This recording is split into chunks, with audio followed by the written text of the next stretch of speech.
Meu nome é Carmen Garcia. Hoje é dia 15 de outubro de 2003 e eu estou no projeto Memória para dar meu depoimento. Trajetória, técnica e política na instituição. Em 74, o IBGE ainda era uma instituição pública regida pelo regime seletista, então eu entrei sem concurso.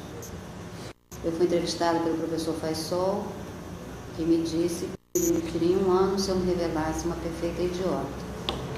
Passei, eu acho que eu não sou uma perfeita idiota. Talvez uma idiota, mas não perfeita, E depois fui submetida a uma entrevista durante um almoço pela Maristela Santana, e então fui contratada. Eu fui trabalhar no grupo de indicadores econômicos, que era uma área do departamento de estatísticas derivadas e estudos econômicos, chamava DEG, que hoje é o Departamento de Contas Nacionais.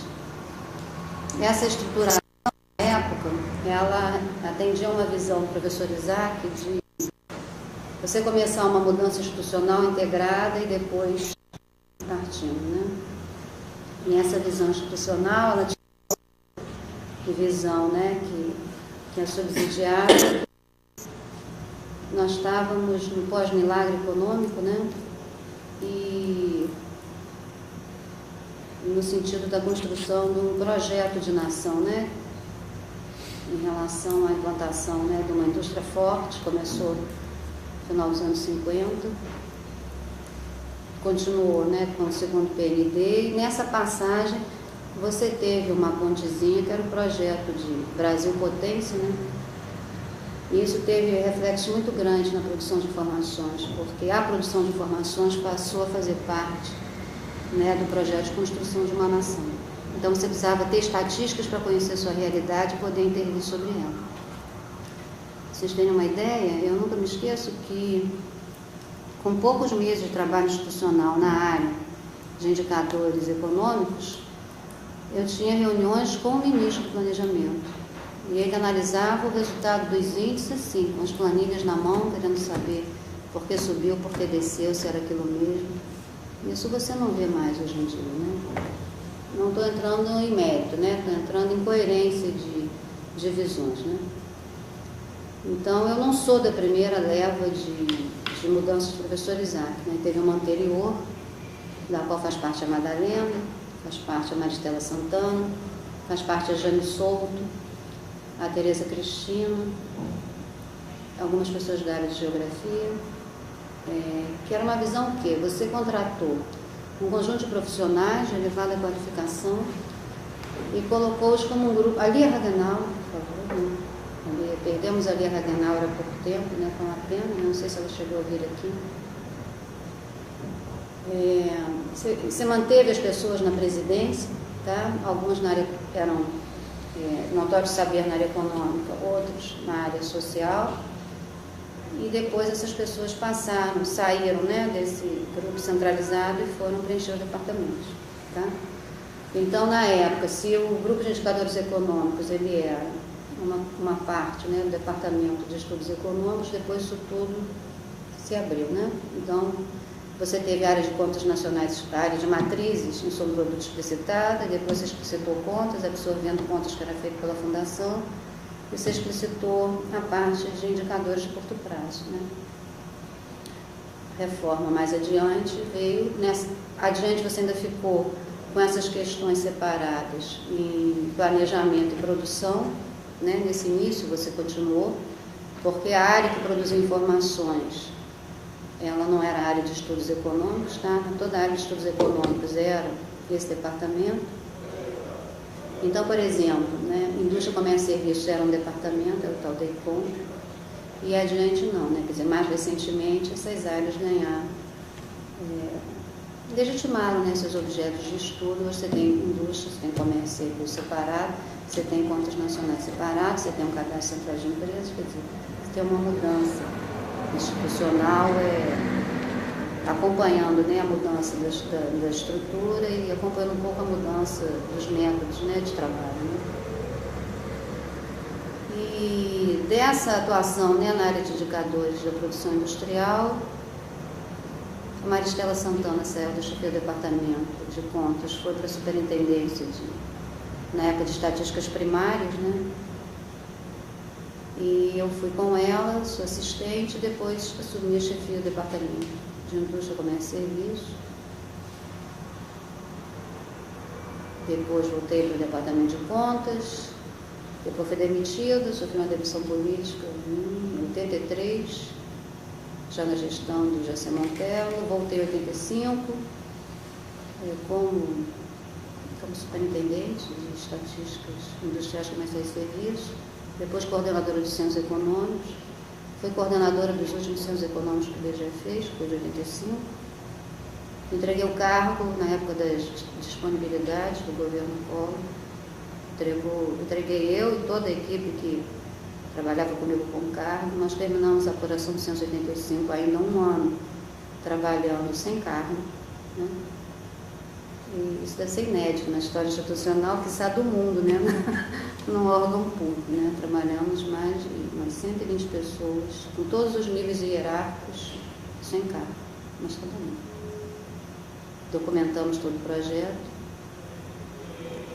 Aí depois eu vi uma experiência fantástica, porque, dada a minha experiência profissional e dada a forma por que eu saí, né? Eu acabei ajudando, né, como assessoria técnica à CBGE, né, Movimento Sindical dos Trabalhadores do IBGE, e dessa ajuda eu virei coordenadora sindical do Grupo Mangueira e tive, assim, não sei quantos anos, onde a minha atuação profissional foi junto ao Movimento Sindical dos Trabalhadores do IBGE. Depois eu saí do movimento, né, fui concluir minha formação profissional, fiz uma especialização, fiz um mestrado e voltei para a área do Cadastro Central de Empresas, onde eu fiquei, quer dizer, de alguma maneira, desde que eu entreguei o cargo, formalmente é a minha votação, né? E agora, exatamente há 2 semanas, eu pedi para voltar para a área de indústria, porque eu considero que o que eu podia fazer ali já tinha feito, né? E agora falta pouco. Eu já podia estar aposentada desde 2000, mas ainda sou funcionária ativa. Eu vou precisar parar para fazer doutorado, fazer tese de doutorado, então eu voltei ao departamento de indústria. Isso é um painel, tá bem? Agora, o que eu acho assim, importante, né, deixar registrado? Eu acho importante a visão dos anos 70, né? A visão dos anos 70, que você ainda estava sob um governo de ditadura, mas em relação à produção do trabalho institucional, isso era feito com uma seriedade e com um espírito de prestação de contas público muito importante, né?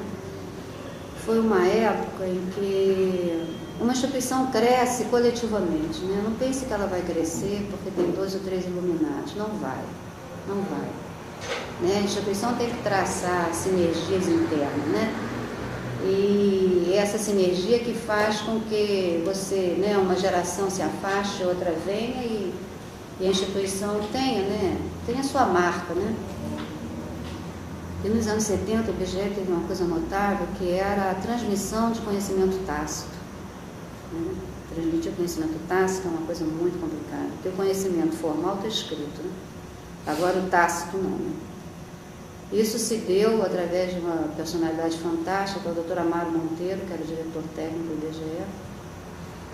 Em reuniões que começavam às 8 da manhã, terminavam às 8, 10 da noite, semanalmente.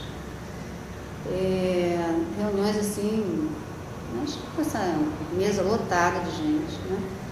Então, ela não contava só com a presença das chefias, você tinha técnicos na época como eu, que comecei, quer dizer, eu entrei no IBGE nessas reuniões.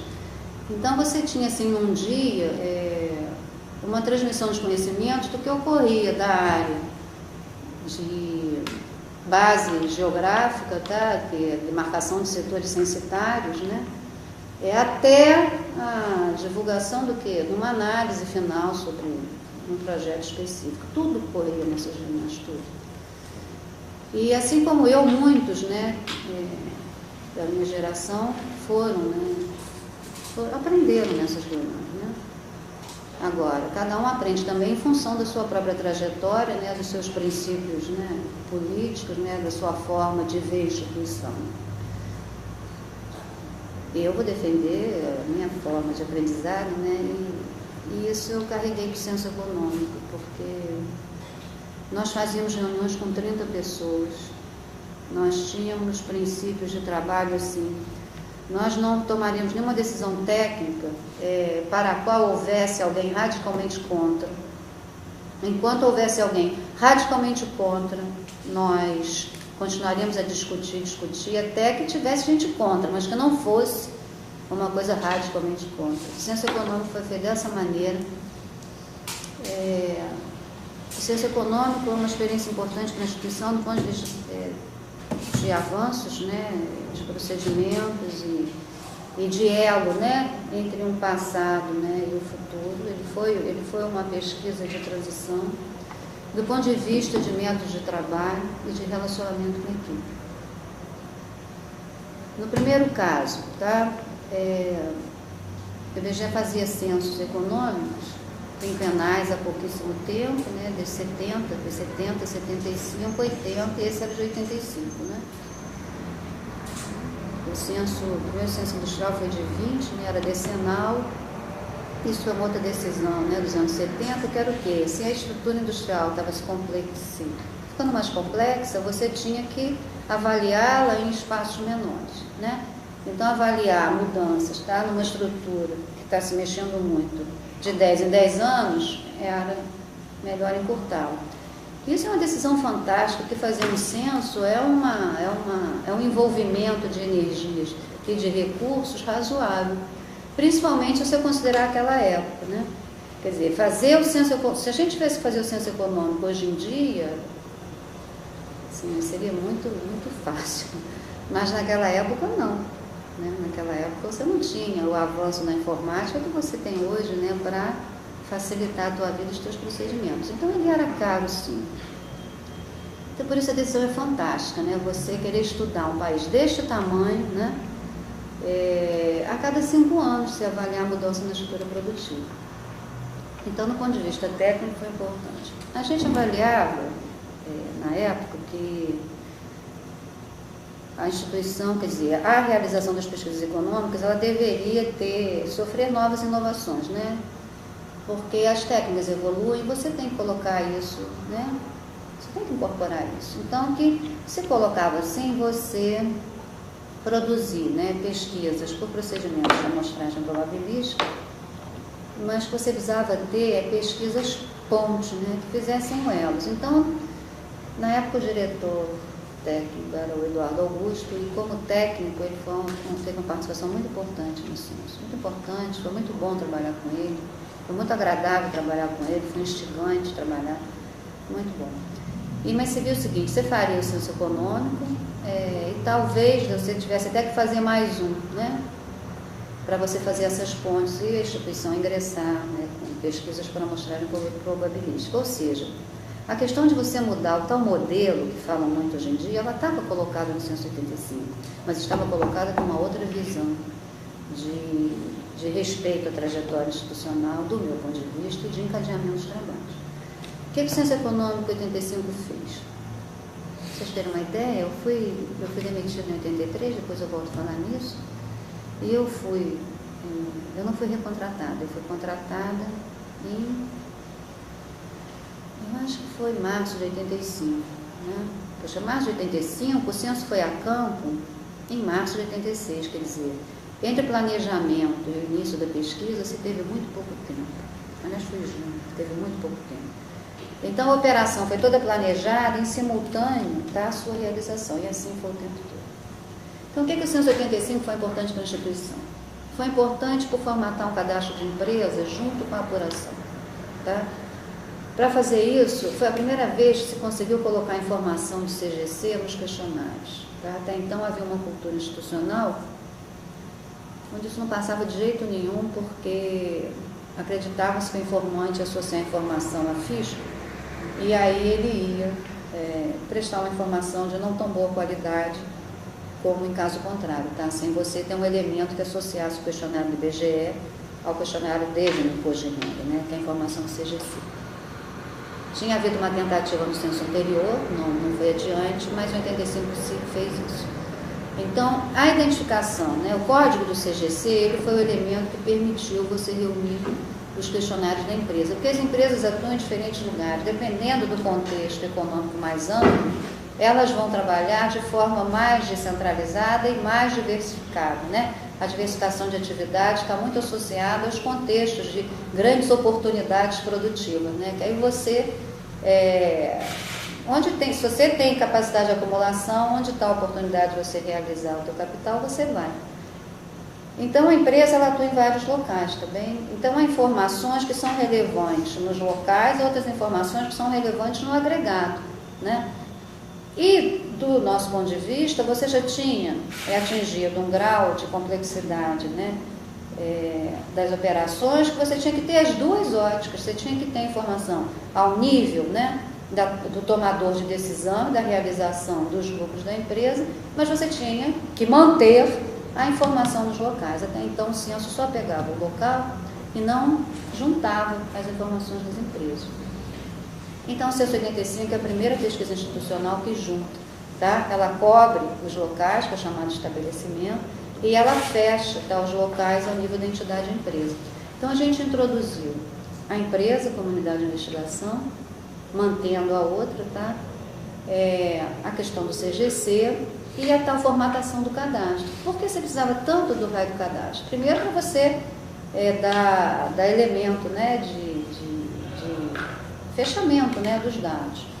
E para depois você viabilizar os testes, né, que você precisaria fazer, né, porque também é uma tradição de você pesquisar, né, mas se você está inovando, você fazer projetos pilotos, né, no demográfico, isso é uma rotina. Esqueci o nome agora das pesquisas piloto demográfico, mas a ideia era essa, então você precisava do cadastro.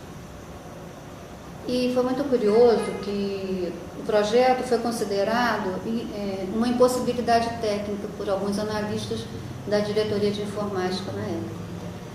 E aí foi um momento de desespero, porque se ele era uma impossibilidade técnica, né, tudo que se tinha feito, né, naquele curto espaço de tempo, né, e aí, né?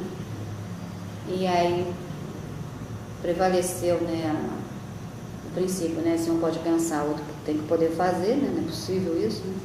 Então, só num segundo momento, a diretoria de informática, aí se contrata o Nuno Bittencourt, que era diretor-geral até bem pouco tempo, né? Ele é contratado nesse momento para trabalhar comigo no Censo Econômico, porque a formação dele era de análise de sistemas, até para ajudar a raciocinar, né, que era aquilo que você havia pensado, que era, do ponto de vista das técnicas disponíveis naquele momento, considerado impossível de ser realizado, né? Então, ele entrou na instituição naquele momento para ajudar essa discussão. A DI reformula a sua equipe e coloca uma pessoa notável, que eu espero que vocês chamem aqui, chamada Sérgio Cortes, né, um analista assim, extraordinário, uma pessoa inteligente, comprometida com a instituição, e aquela inviabilidade não só se torna viável, como foi executado. Foi um sucesso, tá? Foi um sucesso até em termos de tempo, porque agora a mudança de procedimento, né? Nós passamos, a gente formatava a empresa antes de ela entrar em apuração. Então, para isso você tinha que ter uma etapa que você trabalhava todos os questionários, eles eram reunidos, né? Olha que doideira, né? Você reunia a empresa e quando você entrava, tá, com indústria, comércio, serviço, você já estava com ele compactado. Isso foi feito, tá, na apuração inteira. E o Censo Econômico saiu com volume empresa, um volume microempresa e os volumes tradicionais de indústria, comércio e serviço, tá? Aqui tem outra coisa assim fantástica. Quando a gente apura o volume microempresa, né, atendendo a demanda do Sebrae, nos pareceu relevante você pegar, né, já que a gente tinha introduzido a ótica empresa, a gente podia fazer o volume microempresa. Até então não, porque você não tinha como saber isso, né? Cada estabelecimento no passado, ele era uma entidade própria, né, sem vínculo com coisa nenhuma, né, nem sem vínculo com seu par de estabelecimento, não tinha como fazer isso, tá? E ao formatar o volume microempresa, nosso estudo mostrou, porque também introduzimos uma coisa fantástica, que é a análise de dados, né? Nada saía sem ser analisado, tá bom? Nada, isso foi outra mudança que se fez E todos os meninos, né, que viraram chefes, isso eles carregam com eles, né? Nenhum dado sai sem ser analisado, né? A análise de dados é parte da crítica de dados, né?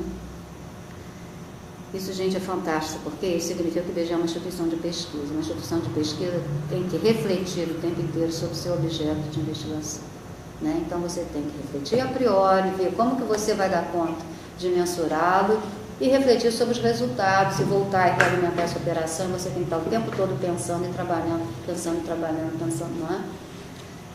Quando se fez o volume de microempresas, isso foi analisar os dados, não se conseguiu analisar os dados, por quê? Não tinha coerência, os dados não tinham coerência, entendeu? Não fechavam, uma coisa interessante. E não fechavam, sabe por quê? Porque estavam sendo analisados segundo parâmetros de desempenho de grande empresa, entendeu? Parâmetros de lucratividade, acumulação, entendeu? Margem, né? E aí foi fantástico, porque nessa época o IBGE teve uma crise na área social, eu não me recordo direito, então, assim, os técnicos, né, de ponta da área social foram trabalhar no Ciência Econômica. Foi a Jane Souto, a Tereza, a Cristina, a Lucelena, né, Lucelena que me trouxe para o IBGE. Quando lá a Faisal me entrevistou, a Lucelena que me trouxe para o IBGE. Então, a gente teve uma briga lá na área social, mudaram a área toda, e as meninas, né, porque sempre houve essa história, né, de mudanças que você faz, que são abrigos, né? Entre os técnicos existe isso, né? Tem horas que alguém tem que abrigar alguém, né? E eu abriguei as meninas na época, né? Eu abriguei, aliás, o eu foi péssimo agora. Deixa eu falar uma outra coisa. Lembra a história? Não é método. Forma de trabalho, forma de depois. As meninas foram abrigadas e essa interação do social com o econômico, ali no dado primário, foi assim o que faltava, sabe? O professor Isaac, das ideias dele nos anos 70, uma não foi realizada, tá? Que era uma discussão que a gente fazia, que você tem uma dicotomia, né? A dicotomia é assim, o social é o domicílio, o econômico é o fora de casa, né? Então, a unidade de investigação do econômico, né, é o estabelecimento ou a empresa, do social é o domicílio. Já naqueles anos se discutiu o seguinte, tem que haver um jeito, né, de você mesclar alguma coisa disso, porque nenhum está só lá, nem o outro está só aqui, né? E nessa época isso ficou um pouco claro, que foi o quê? Você só conseguia dar vida ao volume microempresa quando você analisou aquelas unidades como unidades de sobrevivência pessoal, entendeu? Então são unidades de ocupação, não são unidades de emprego capitalista, não estão na lógica de crescimento, entendeu, do setor privado, tá? E assim saiu o volume, entendeu? Não só saiu o volume, como quais os produtos do Censo 85 para a instituição? A visão da necessidade de formatação de um cadastro central de empresas, que está aí até hoje, tá?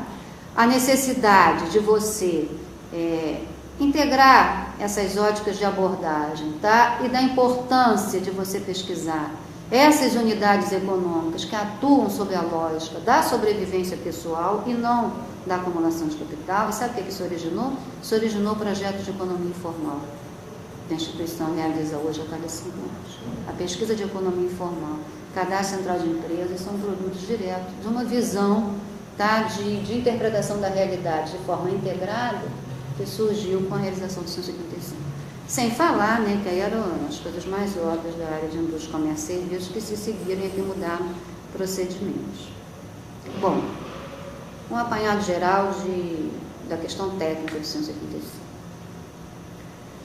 Um pouquinho de como se trabalhava, né? O que eu falei que foi possível, a partir do conhecimento tácito adquirido, né, da geração anterior, você trabalhar com tudo discutido em mesa de 30, 40 pessoas e trabalhando sempre que se ninguém tem nada radicalmente contra, a gente continua, se tem, a gente para.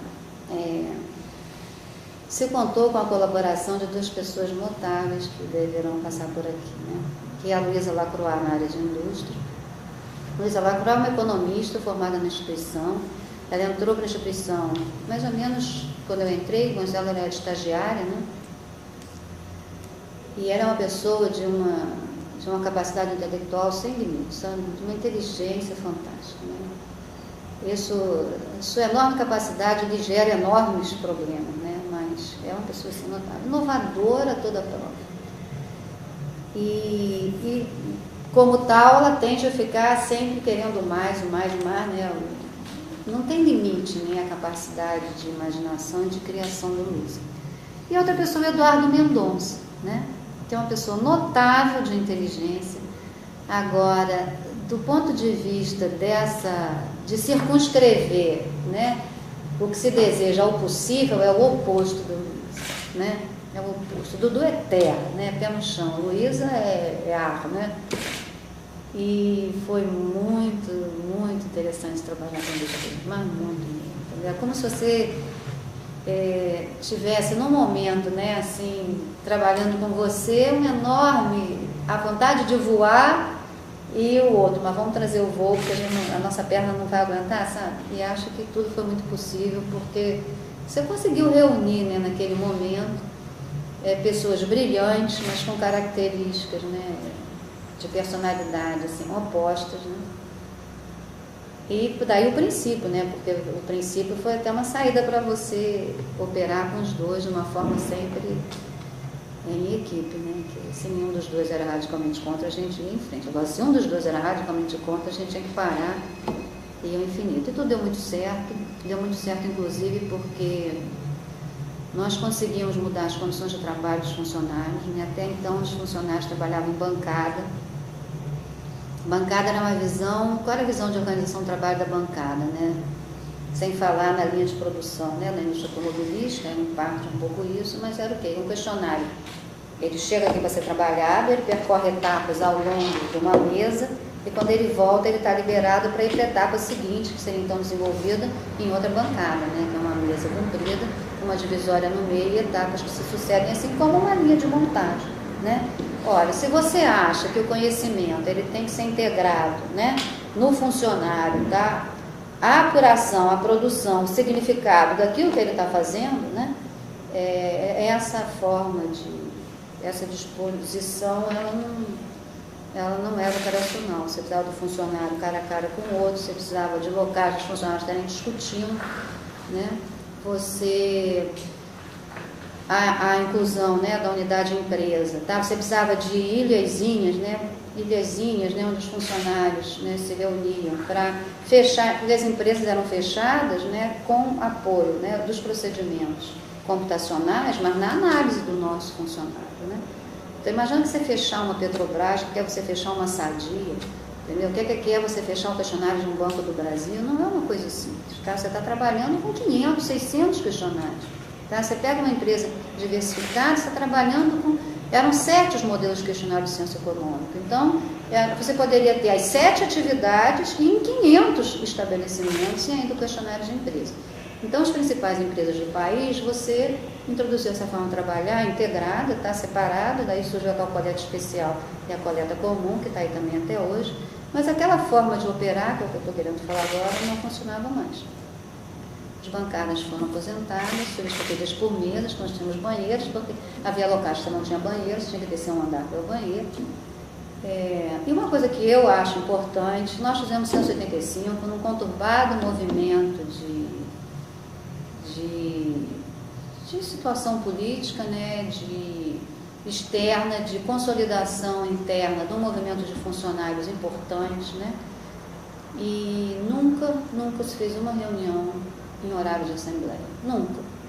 Todas essas assembleias funcionaram no BGE, se tinha reunião de ciência econômica, ela ia ser remarcada, tá? Isso jamais nos atrapalhou, muito pelo contrário.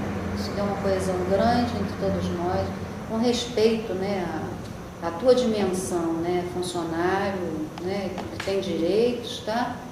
E a tua dimensão funcionário técnico, que tem deveres, entendeu? E com uma forma de você respeitar, né, a realização do trabalho como uma realização de vida mesmo, né? Um espaço de trabalho onde você se realiza, né? E isso foi possível. A dimensão que eu falei eram 3, eu não me recordo. Não, acho que falei as 3, né? A importância técnica, da questão da organização do trabalho e a questão de desdobramentos para frente. Bom, tecnicamente, o que veio depois daí, né? Depois daí veio um período conturbado, né? Que foram os anos Collor de Mello, né? E isso, Fernando Henrique, foram os anos conturbados. Essa criatura teve o desplante, né, de adiar a realização do censo demográfico. Ele adiou um ano o censo demográfico. Essa é a primeira vez que isso aconteceu isso. Eu ainda acho que o Collor de Mello não vetou o censo demográfico porque ele não conseguiu bancar, né, a repercussão disso ao nível internacional. O censo demográfico tem muita visibilidade, né? Mas ele conseguiu suspender a realização do censo econômico de 90. E como a vida é complexa, né? Ela não é boa nem má, ela é complexa, né? O Eduardo Augusto, que tinha sido, né, aquela pessoa que eu descrevi, né, como um companheiro de trabalho importante na realização do censo 85, ele vira presidente do IBGE e ele, a seguir, é cancelado, né? Então os censos econômicos deixaram de ser realizados por uma proposta que diz o seguinte. E eu vou fazer uma crítica à instituição. Está escrito nos documentos que deixaria de ser realizado, que era demorado, custoso e como se fosse uma coisa demodê, tá? Então você passaria a ter um sistema de produção onde, do cadastro central de empresas, tá? Você derivaria amostras, tá? E aí você faria as pesquisas anuais, isso é chamado um novo modelo de produção, onde o censo deixa de ter centralidade, passa a ter centralidade um cadastro que gera amostras, que geram pesquisas que são feitas por amostragem e têm seus resultados escondidos. Ora, isso não é novidade para ninguém, né? Não é agora, não era na época que se fez o censo 85, tá? O que se diverge aqui é no caminhar, tá? Do ponto de vista de orçamento, eles talvez tenham dado uma saída criativa. Isso aqui foi uma saída dada em 94, tá? O censo foi 85, divulgado em 91, você ficou um período aí, né, onde a produção institucional ficou meio mambembe nessa área. O que eu acho é o seguinte, a instituição podia mudar de modelo, independente da falta de recursos, tá? Porque a trajetória era essa, tá bem? Agora, a instituição jamais poderia mudar sob os argumentos que estão escritos, porque uma instituição é uma trajetória, ela não pode negar o seu passado para justificar o seu presente, tá bom? Então, eu sou radicalmente contra essa forma de defender esse trabalho, essa ruptura que tentam dar aqui, entendeu? Eu acho que é uma visão míope, entendeu? Que não entendeu o trabalho anterior, tá? Eu sou radicalmente contra essa forma e eu sou um crítico também de algumas coisas. A instituição mudou, tá? Esse tal modelo novo está implementado desde 96, tá? Desde 96. Não se parou desde então para estudá-lo. Nós entramos numa era de produção sucessiva de produtos sem parar para estudar o que nós estamos produzindo. Infelizmente, a área assim, que é minha área de formação e de paixão, que é a indústria, hoje em dia a gente produz uma pesquisa industrial anual que ela não cobre o universo da atividade industrial, tá? Ela deixa um pedaço, a indústria para o IBGE, desde então, ela é as empresas que têm na indústria sua atividade principal e que tem mais de 5 pessoas ocupantes, tá bem? Então, se eu estou fazendo amostra, no passado a pesquisa industrial anual dizia que cobria 90% do universo da indústria. Eram as pesquisas de 1966 a 1969. Os estatísticos, quando entraram na casa, olharam para essa pesquisa e falaram assim, se cobre 90%, por que não cobre 100%? Se eu sei que é 90%, eu tenho como fazer ser 100%, não é? Eu acho que essa crítica assim, meio joke, né, em relação a isso pode ser aplicada aqui. Por que deixar isso de fora? Você poderia ter procedimentos estatísticos para você estimar esse papel, entendeu? Você tem ideias sobre isso, mas você chegou a uma época que as ideias, elas não são implementadas, tá? E que época é essa? Eu acho outra crítica. Eu acho que o IBGE tem que dizer, as direções mais recentes do IBGE tem que dizer o seguinte, o IBGE é um órgão de pesquisa ou o IBGE é um produtor de dados? Eu acho que prevalece hoje a visão que o IBGE é um produtor de dados. Então, você produz sobre tudo. Ele pega uma pesquisa, tá? Ele rearruma, ele entra aqui dentro, separa o enfoque, vamos supor, crianças com mais de 10 anos e até 15, isso aqui vira um volume. Crianças de mais de 10 anos até 15, aí eu entro aqui e falo, homens e mulheres com mais de 60 e menor que 80, isso vira um volume, entendeu? Então o IBGE é produtor de dados, mas cara, eu acho que deixou enfraquecer sua visão de um órgão de pesquisa.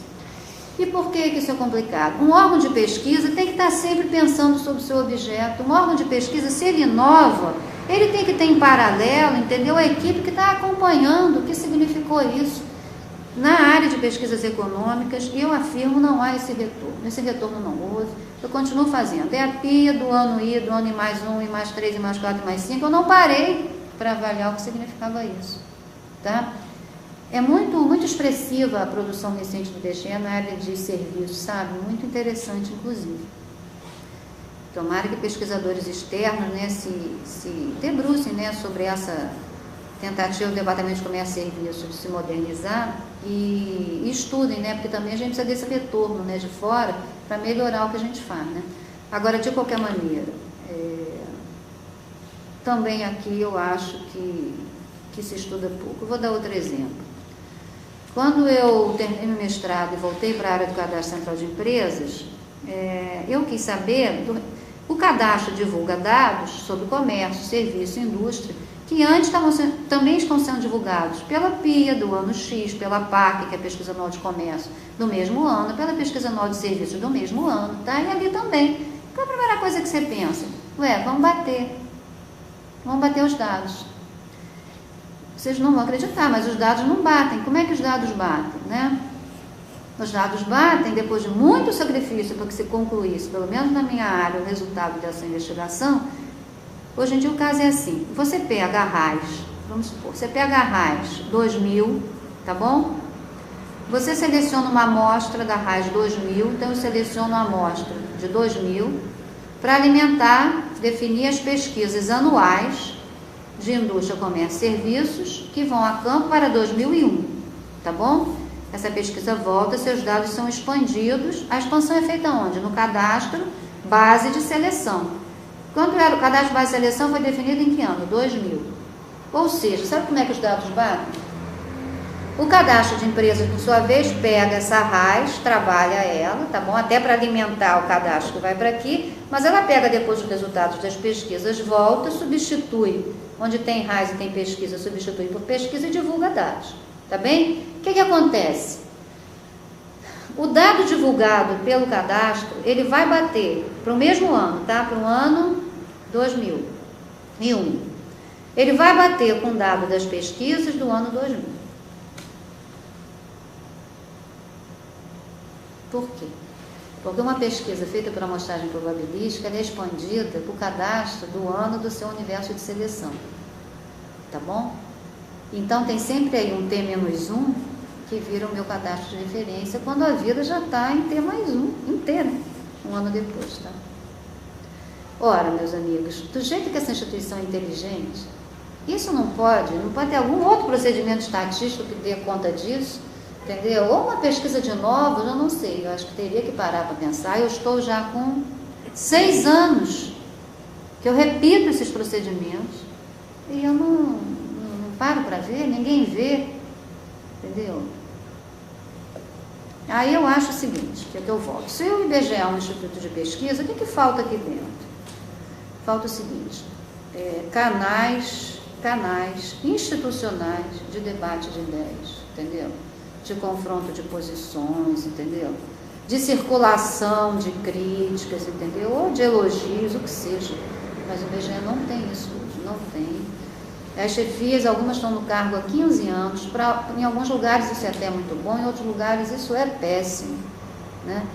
Então as coisas ficaram meio tão estanqueizadas que adiante, em algum momento isso você vai parar e vai ter que ver, isso não tem a menor dúvida. Por que você não vê na hora que é visto pelos técnicos da casa? Entendeu? Que é uma coisa fantástica, o técnico que trabalha lá, né, com o processo de seleção e expansão do MAPAC, ele sabe disso. Ele sabe que ele está expandindo, entendeu? Ele sabe, porque ele tem o saber daquilo, ele sabe.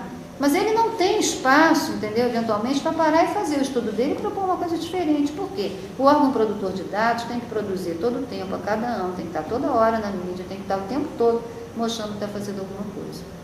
Mas os nossos pés estão ficando, entendeu, meio sem sustentação, do meu ponto de vista. Tá? Esse é o IBGE de hoje.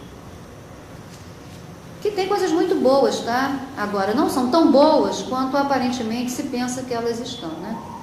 Quando você partiu para esse modelo, por exemplo, o que desapareceu aqui? Desapareceu o município.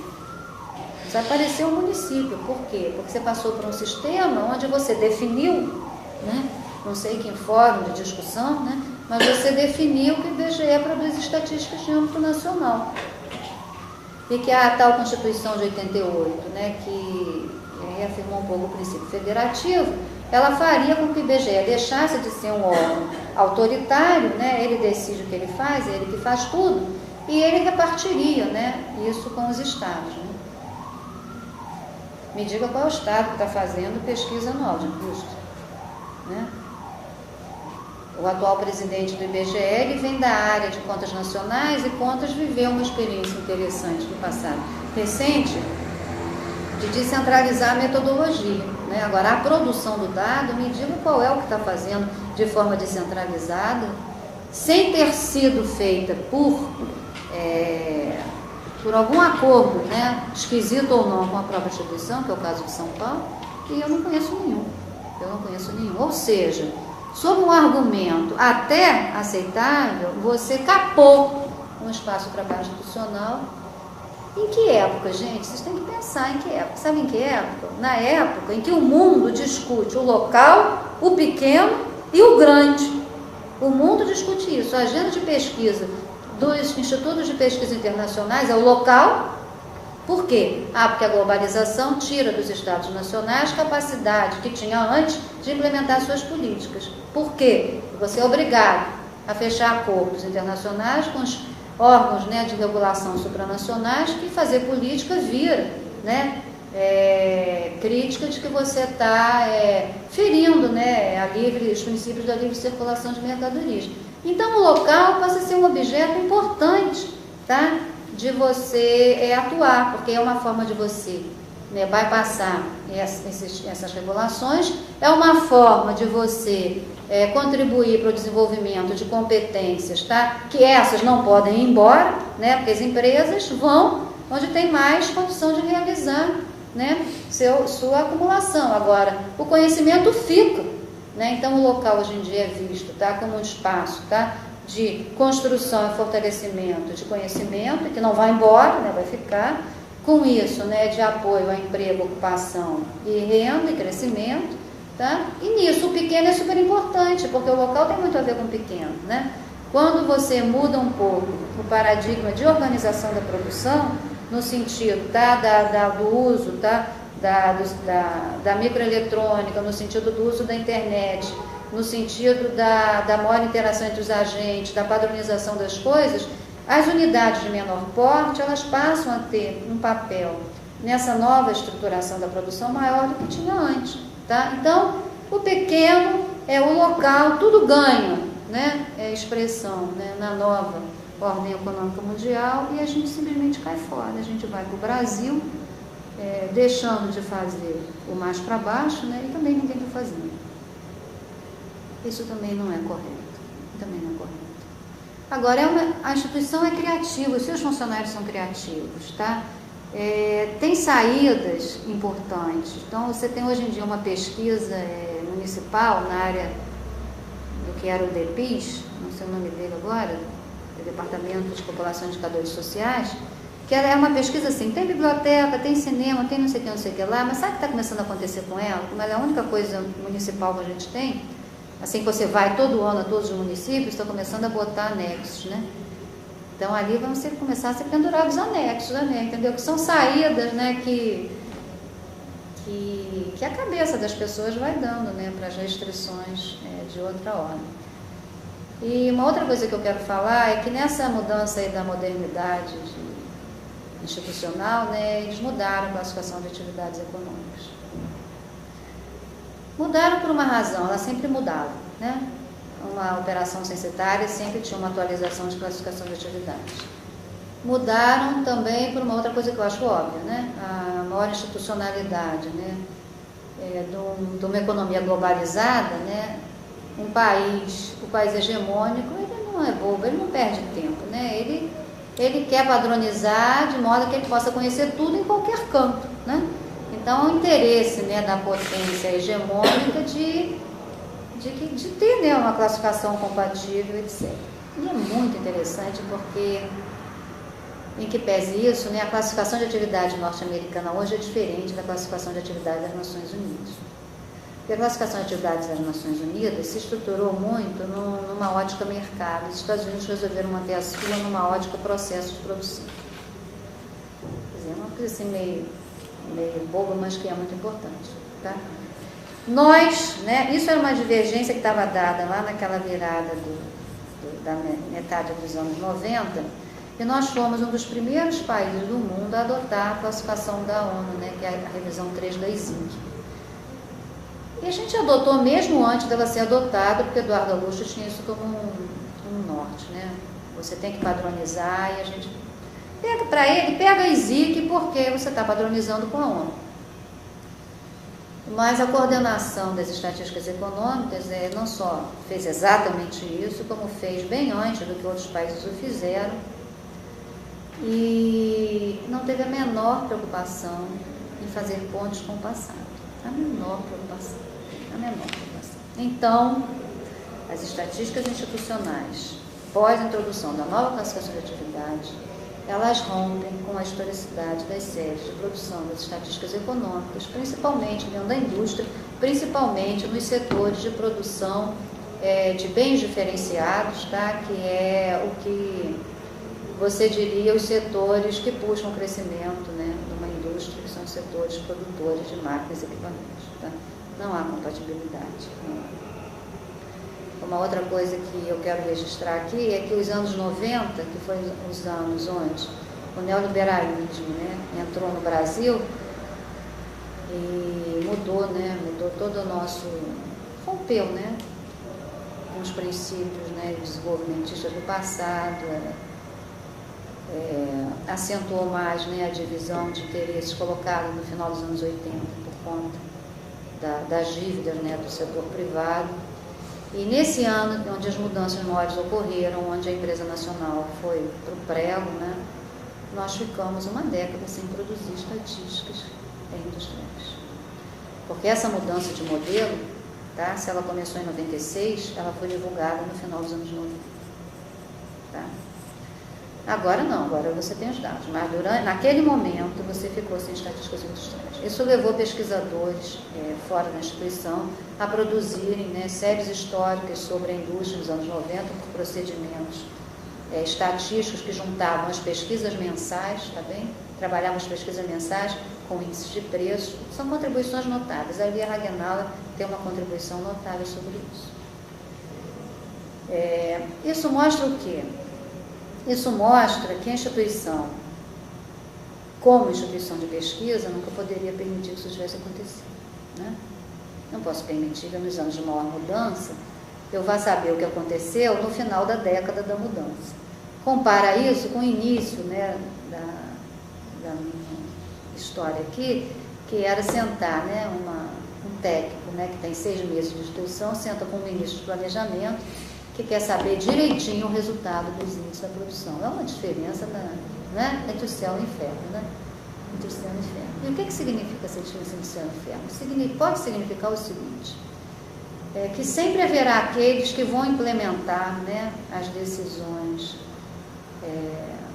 das políticas mais gerais, né, ainda que pensem, né, ingenuamente, que não estão fazendo, que o seu trabalho é eminentemente técnico. Eu, por exemplo, tenho muito medo das chefias que se acham eminentemente técnicas, porque daí vem as maiores confusões, né? Quando pelo menos as pessoas têm uma noção, né, que a história acontece pela mão dos homens, né, você corre menos risco, tá? Por quê?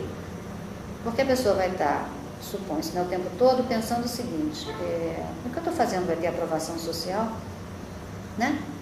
eu estou tomando uma atitude, né, que eu possa defender 500 fóruns? Isso é o que foi discutido. Quer dizer, essas perguntas simples, eu acho que ou elas não foram enfrentadas nessa segunda metade dos anos 90, né, pelas pessoas encarregadas da área econômica e institucional, ou se foram enfrentadas, tiveram, né, respostas, né, que foram, né, ao encontro de interesses que, por exemplo, não são os interesses que eu acho corretos. Eu acho que o Brasil deixou de se conhecer um pouco na área econômica, num momento de grandes mudanças, E ele vai ter que correr atrás do prejuízo, sem dúvida nenhuma, é escrever, porque uma hora ele vai ter que correr atrás do prejuízo.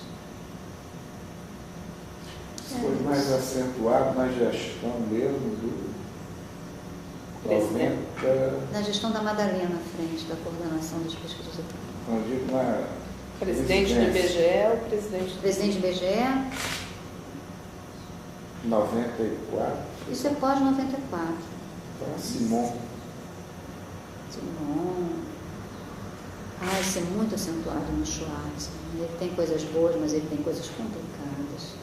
Você vê, né, o Simon Schwartz, né, ele fez a última Confest, né?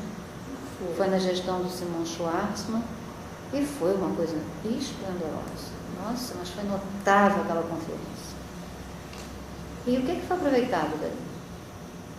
O que foi aproveitado da Confest? Não sei. Obrigada.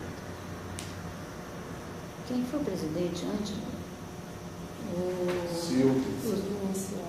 Isso foi um grande presidente para os funcionários, né, eu acho. A fase de ganhos do movimento sindical está muito, né, dentro da gestão do Silvio Micciotti, Itamar Franco, né, na presidência do Itamar Franco. Talvez uma visão, né, quem acredita que a instituição pode ser construída, né, sem dar importância ao seu funcionário, é ruim para a instituição mais à frente. Você chama essa meninada toda que saiu do 185, você olha, o 185 gerou quadros dirigentes de todas as áreas econômicas. Pode ver quem é hoje, quem está na PIA, quem está não sei onde, quem está não sei onde, todos trabalharam no 185, todos. Chame a cada um e vocês vão ver que críticas que eu faço aqui, de alguma maneira, eles têm também, porque é uma forma de ver a instituição, que nos foi passada e foi repassada para eles, entendeu? Não adianta, a instituição tem que ter fóruns de discussão, tem que ter reunião com muita gente, entendeu? Não pode ter chefia tomando decisão da sua cabeça, incompatível com uma área de pesquisa, não tem nada a ver, pô. Não tem nada a ver, e hoje em dia não se consegue ter todo esse conhecimento, né, que você precisa para tomar decisões nessa natureza. Muitos discutem se estaria numa nova sociedade, né, pós-industrial, pós-fordista, pós-moderna, sociedade do conhecimento, o que seja.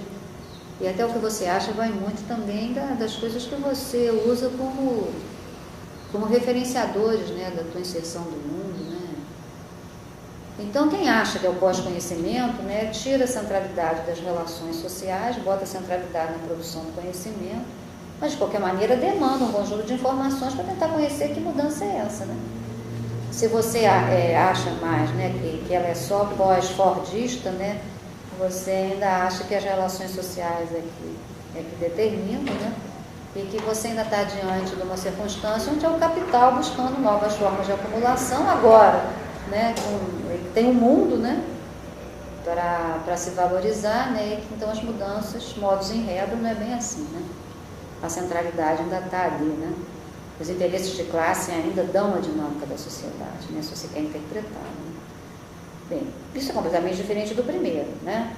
Agora, também requer um conjunto, né, de informações para que você também avalie as mudanças. Né? Então, a gente também estaria tendo que dar resposta a essa área. Né? Você teve técnico da instituição estudando isso, né, bastante. A Rosa Porcaro, ela tem uma proposta de trabalho, né, de você integrar, né, alguns indicadores, né, que meçam essa mudança, né, mas a gente também não está fazendo. Não é isso, gente. É isso. Deixar uma instituição de pesquisa ou é um órgão produtor de dados? Acho que essa é a questão fundamental. Vamos lá atrás. Vamos.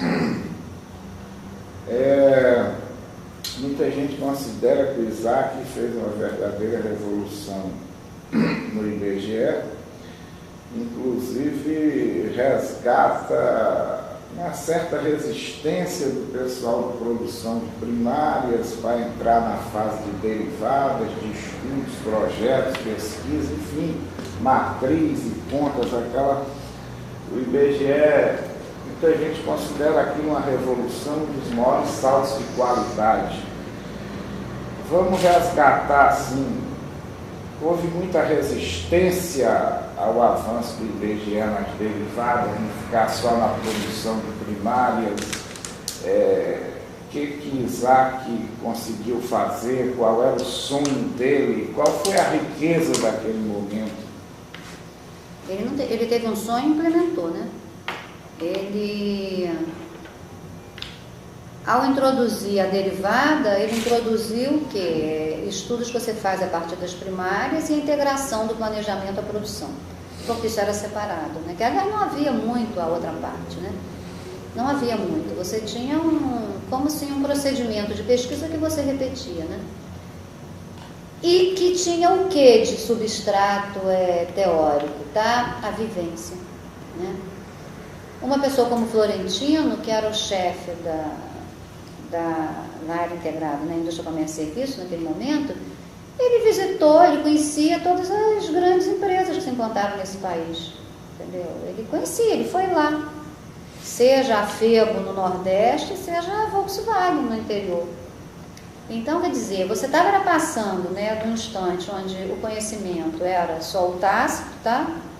Para uma realidade de um mundo mais complexo, onde o planejamento era importante. A grande questão naquele período era a importância do planejamento. E um planejamento que se efetuaria sobre informações, tá? Dessa questão mais geral para o concreto, ele realmente introduziu as chamadas estatísticas derivadas e fez uma outra coisa, que foi a tentativa de integrar planejamento e produção, tá? Bem, como conhecimento tácito, né, naquele nível, você não poderia repassar, ele fez o quê? Pegou as pessoas mais novas, no caso eu fui um deles, fui trabalhar junto com o Florentino. Trabalhar junto com o seu Florentino. Depois eu até fiquei no lugar dele, infelizmente, mas aconteceu. Então isso foi um sucesso, isso eu acho um sucesso. Quais os grandes princípios dele? Ele introduziu a PNAD, a pesquisa de orçamentos familiares. Você lembra da Regina Duarte, namoradinha do Brasil, batendo de porta em porta? Gente, o IBGE ficou no mínimo uma semana na casa das pessoas, medindo tudo que as pessoas comiam e catando lixo, que até o lixo, tá? Você viu o que ia para o lixo. No ENDEF, eu falei errado? Falou POF. Falei POF, porque o ENDEF virou POF, tá vendo? Como a ENDEF virou POF, né? Antigamente era uma enquete nacional da despesa familiar. Isso foi reduzido com a pesquisa de orçamentos familiares. É uma redução. É melhor que tenha a POF do que não tenha nada. Agora, que é diferente da ENDEF, sem dúvida nenhuma. Igual a ENDEF nunca teve. A ENDEF foi uma pesquisa que teve tratamento de informações não quantitativas, né? Que são as informações não paramétricas da ENDEF que estão divulgadas. A ENDEF media as pessoas, gente, eu fico imaginando, você entrar em cada pessoa e ver o que ela joga fora, o que ela desperdiça, o que ela come, entendeu? Então ele fez a ENDEF, introduziu a PNAD, a matriz de insumo produto. A matriz de insumo produto tinha a Lia Hagenauer como seu expoente. Lia foi assim, a grande estudiosa de indústria desse país. A matriz de insumo produto do IBGE, ela era considerada fora do Brasil como uma das melhores do mundo. Uma das melhores do mundo. Trabalho minucioso, entendeu? De você cruzar insumos, né, de uma atividade, entendeu? Com a produção final dela e quem vai consumir aquilo, se são outras indústrias, se é o exterior, se são as famílias, e as famílias segundo faixas, né, que diferenciem de alguma forma, por renda, sei lá o quê, é uma coisa belíssima. Isso tudo foi feito. Tudo foi feito. Ele mudou a forma de fazer pesquisa na instituição, mas mantendo a instituição como uma instituição de pesquisa. Isso foi um retrocesso. Isso é muito curioso, porque eu me lembro, eu fui à despedida dele quando ele foi destituído. Falam nas viúvas, dizem. eu sem nenhuma vergonha ou modéstia me incluo. E estava eu com minhas companheiras viúvas, e muito desolada, né? E ele abraçou e falou assim: as mudanças que fizemos de primária econômica são irreversíveis. Ali eu aprendi que nada é reversível, tudo é reversível, tudo. E a história mostrou isso. Né? Período de ditadura e de redemocratização e hoje em dia, como é que foi a relação dessa casa? Quais os impactos desses períodos aqui dentro, assim? Manteve-se a autonomia técnica? Que diferenças significativas? Período de ditadura e pós? Freire, eu sou complicado, né? Uma pessoa com a minha formação falar alguma coisa boa da ditadura. Né? Mas na ditadura a gente teve um período de crescimento institucional inegável. E uma oportunidade de mostrar à sociedade a importância de um órgão como o IBGE e da sua postura científica, tá? Isenta, sabe, de manipulações e coisas e tais. É trabalho institucional mostrar a inflação do milagre, né? Tinha as coisas boas e coisas ruins, né? Então, o professor Isaac, na visão abrangente dele, passava que o IBGE também faria os índices de preços. E os índices de preços, na época, eles eram realizados pelo Ministério do Trabalho. Foi a Luísa Lacroix, a técnica, que fez a transposição dos índices do Ministério do Trabalho para o IBGE. Né? E isso foi muito importante, porque a gente mediu a inflação, né, dos anos do milagre, mediu a inflação do pós-milagre, e eu acho, não sei se você vai ter alguém que se lembre disso, mas que teve assim, um pequeno frisson entre o Delfim Neto e a instituição por conta da divulgação desses resultados. Teve uma outra coisa muito interessante, né, muito interessante em relação a esse mesmo assunto, que foi, nós aparecemos no trabalho Economia da Dependência Imperfeita do Chico de Oliveira, com destaque essa nossa contribuição à época. Né? Agora, quando veio depois o Gessé Montello, e aí a memória me falha, né, onde saiu o Isaac, onde entrou o Gessé. Gente, saímos do sei lá do que para o quê, porque o período do Gessé Montello, do meu ponto de vista, e pode botar um defensor aqui para a gente debater, ele como foi a intenção de pegar tudo que foi construído e jogar na lata do lixo. O Gessé Montello, ele dava sucessivas declarações de expurgo, ele introduziu o conceito de acidentalidade, mas uma série de coisas, entendeu, no cálculo dos índices de preço, e ele introduzia de uma maneira que quem ouvia parecia que você estava fabricando resultado, tá? Veio daí a introdução no procedimento estatístico correto, que é você dar tratamento sazonal às séries históricas. Os índices conjunturais, no Natal você vai vender mais, né, do que você talvez venda em março. Né? Então, quer dizer, esses fenômenos que se repetem, tá? E que eles interferem nos resultados e que eles têm uma natureza repetitiva, você tem um procedimento estatístico para dar eliminar o efeito disso. Agora, isso pode ser dito de uma maneira que você coloca a sociedade esperando a próxima manipulação do IBGE. Então, eu considero, por exemplo, esse período, essa passagem do Isaac para essa criatura, um mal incrível. Ele manipulou as estatísticas industriais de 81, ele manipulou, é mentiroso. O dado dele de crescimento industrial de 1981 é mentiroso. Ele manipulou o resultado de uma pesquisa do Departamento de Contas Nacionais, que gerou demissões de 3 funcionários, uma coisa inédita na história da instituição, assim. A área de pessoal mandou demitir 3 funcionários em 2 departamentos, quer dizer, demitiu alguns numa semana e o outro, que fui eu, na semana seguinte. E por quê? Porque ele encomendou um estudo ao Departamento de Estatísticas Econômicas, que era a influência dos subsídios ao petróleo e ao trigo, entendeu? Qual era o impacto desse negócio. E você vai cair para trás. Eu fui uma mera participante de um estudo, nem teria conhecimento, acho que estava entrando na época, ali no departamento, para fazer um estudo desse, quer dizer, outras pessoas são mais responsáveis pelo estudo e resultado, que era você rodar a matriz e ver o impacto disso. Então, o estudo concluiu uma coisa e ele divulgou outra. O estudo concluiu uma coisa e ele divulgou o contrário, não me lembro o que, mas ele divulgou, acho que era extremamente subsidiado, petróleo e trigo, uma coisa assim, isso interferia em preço, eu acho que o estudo mostrou o contrário. E eu fui demitida por quê? Porque quando ele divulgou o contrário, e a ditadura acaba por produzir uma sociedade muito organizada, né? Então, a tal sociedade civil produziu, né, seus órgãos de defesa e de sobrevivência num contexto autoritário, né? Os economistas formaram um órgão autônomo chamado Instituto dos Economistas do Rio de Janeiro. Não esqueçam que o Partido dos Trabalhadores foi criado em 1979, né?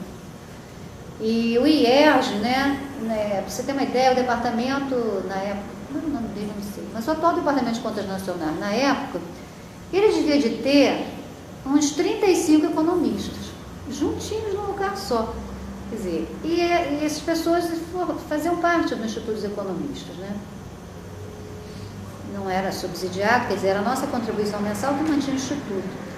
Então, por sobrevivência, né, diante daquele descalabro, o Instituto dos Economistas, naquele momento eu era parte da diretoria, também o meu marido, né, meu companheiro, né, pai do meu filho, na época, ele também era, ele tinha entrado no IBGE, coitado, há 6 meses. Fez um trabalho notável em 6 meses sobre índice de emprego, salário, uma proposta muito boa. Mas ele foi demitido, foi embora. E ele foi demitido também. Então, o que aconteceu? O Instituto dos Economistas solta uma nota, né? O IERJ, a gente era muito ético, né? Então, o IERJ não conheceu os detalhes da coisa, tá? Conheceu o resultado do trabalho. Já divulga uma nota, que isso era inadmissível, né? Bababá.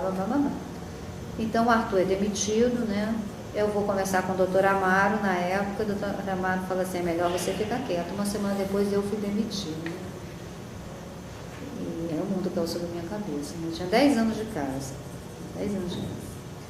E aí, talvez eu seja muito passional, né? Porque eu tenho uma carta que foi divulgada pela imprensa inteira na época, o dia que eu compareço à instituição para assinar minha rescisão de contrato de trabalho. Então, eu acuso o GC Montella de várias coisas e concluo dizendo que eu saía triste da instituição e preocupada com a política dele de terra arrasada para as estatísticas nacionais. E eu nem saberia repetir tudo que eu falei na época, eu estava vendo aqui agora, mas eu denunciava que ele pressionou demais os prazos de coleta do censo demográfico. Isso é danoso no censo demográfico, né? O Davi está aí, ele pode confirmar isso. E a manipulação dos dados da produção industrial de 81 e a manipulação descarada, né, do estudo do Departamento de Estatísticas Derivadas. Isso teve uma repercussão interna grande porque era um departamento com 2 divisões, né? O chefe de departamento era o Zé Carlos da Rocha Miranda. Para vocês terem uma ideia, o Zé Carlos é hoje o secretário de Política Econômica do Ministério do Planejamento, tá? Ele era o chefe do Departamento de Contas Nacionais. E o meu chefe mesmo chamava-se Vicente, era mais o chefe da área de indicadores de produção, tá? Então tinha uma área de matriz e uma área de índice de produção. Tanto o Vicente quanto o Zé Carlos entregaram os cargos. Eu tenho a carta deles, tá? Entregaram os cargos dizendo que não dava para trabalhar numa instituição de pesquisa, que a área de pessoal entrava dentro do departamento e dizia, esse funcionário tem que ir embora, né? Então eu entrego o cargo. Aí foi um período complicado, né? Muita manifestação externa, mas eu acho que isso fazia parte do espírito da época. E espírito muito curioso, gente, que essa bobagemzinha que você demitiu um funcionário e uma tentativa de manipulação de uma informação assim descarada, olha aqui, ó, 1, 2, 3, 4, 5, 6, 7, 8, 9, 10, 11 matérias de jornal e uma reportagem da revista Veja, durou com licença, vou virar para cá, de julho de 83, de 27 de julho a 7 de agosto, né? Isso virou editorial da Folha de São Paulo. O que eu acho que é importante isso? Como é que as pessoas se juntaram para defender um princípio, que é o direito à informação e a informação fidedigna. né? Eu já vi coisas recentes, meio parecidas, não envolvendo a instituição, e não tem mais esse espírito, né? Quer dizer, aquela época também tinha um espírito, né? O espírito da época, né? O espírito da época condenou radicalmente o senhor José Montella. Tenho certeza que ele passou pela história como uma pessoa capaz de manipular o mundo, né? Levou o troco, e acho que o IBGE saiu muito bem, né? Acho que o IBGE saiu muito bem, muito bem, muito bem. A defesa que eu faço dos funcionários, acho que a gente saiu muito bem, eles saiu muito bem. Então é isso, entendeu? Quer dizer, na época da ditadura brava, nós crescemos, nos construímos, né? A seguir, naquele interregnozinho, vem essa criatura estranha, né? E tenta derrubar tudo. Depois, né? A tal da Nova República, né? Ela traz de volta demitidos políticos, né? Aí eu tive uma demissão técnica, mas o IBGE viveu demissões políticas do movimento sindical. Eu acho até que tem um deles aqui, não tem? Pois é, né? E então a Nova República com baixa traz de volta as pessoas, né? Isso é uma coisa boa, né? Uma manifestação de abertura, né? De novos rumos, né? Também na rua estava lá, né? Na época das diretas, né? Campanha pelas diretas, quer dizer, a sociedade estava efervescente, né? E depois, o que a gente teve nos anos 90?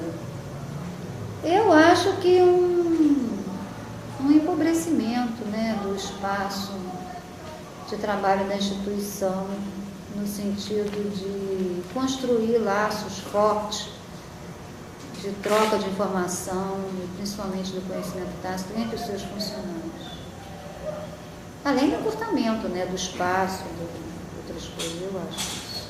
Do GECE para cá, é possível uma visão das gestões, assim, características? A gente estava falando do Simon, né? Então, quer dizer, o Simon é um intelectual de prestígio da sociedade, né? E no Simon eu me lembrei da tal da Confest, né? A Confest foi uma coisa importante. Agora, o Simon tinha um diretor-geral, né? Muito complicado, né? Isso é a época que eu estava no movimento sindical. Eu me lembro de um dossiê da CBGE, Sindicato Nacional, mostrando uma série de irregularidades da gestão dele.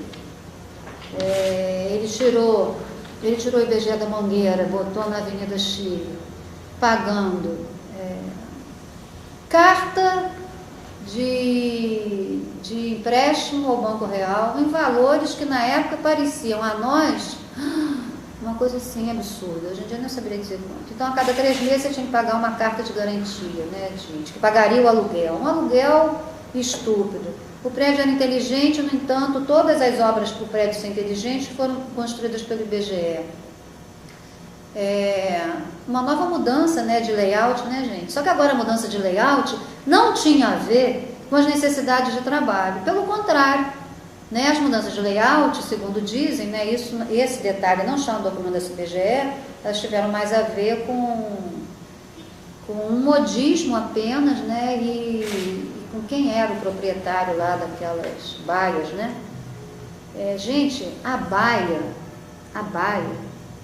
ela é o símbolo do IBGE produtor de dados. E o antissímbolo do IBGE, órgão de pesquisa. A baia é um absurdo. Eu sou uma pessoa que tem atenção difusa, tá? Eu não sei se isso é bom ou se é mal. Agora, eu quando voltei a trabalhar na Avenida Chile com aquelas baias, vocês podem não acreditar, eu sofri mais de 4 meses, que eu me lembre ainda de eu reclamando, para eu poder me concentrar. Como a gente é criativo, né, eu descobri as plantas, né? Então a minha baia parecia um zoológico, assim, um botânico, né? Porque era uma forma de me permitir, quer dizer, aquilo não tem nada a ver com o trabalho na instituição. Gente, a baia, sabe o que eu acho que é a baia? A baia é a volta bancada, entendeu? Onde você despersonaliza o trabalho, a contribuição das pessoas, entendeu? Parece uma feira livre aquilo, entendeu? A baia, não, me diga o seguinte, a que projeto de instituição e de organização do trabalho do Instituto de Pesquisa a baia responde? A nenhum, pergunte a todos, a nenhum. Entendeu? E pensa que isso é pouco importante, isto é muito importante. Isto é muito importante. Isso coincidiu com uma época de desvalorização do nosso trabalho, de arrojo salarial gravíssimo. O que acontece? As pessoas dizem, hoje os funcionários do IBGE têm nas baias seus mini escritórios, né? O problema dos escritórios não está nas baias. Eu, por exemplo, né, tive, né, que terminar, né, assim, aos 53 anos, eu voltei a dar aula, que é o que eu fazia quando eu entrei para o IBGE, com 22, né? Eu dava aula em Niterói e trabalhava no IBGE, né?